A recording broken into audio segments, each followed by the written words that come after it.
చేరని ఆకాశానికి చెప్పని ఈ రక్తాక్షర లేఖని ఇప్పుడే పంపని అన్నం పుణ్యం ఎరగని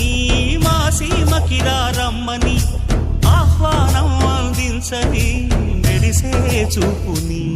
తొలగింది ముప్పు అని నీలి మప్పు మనసారా నవ్వని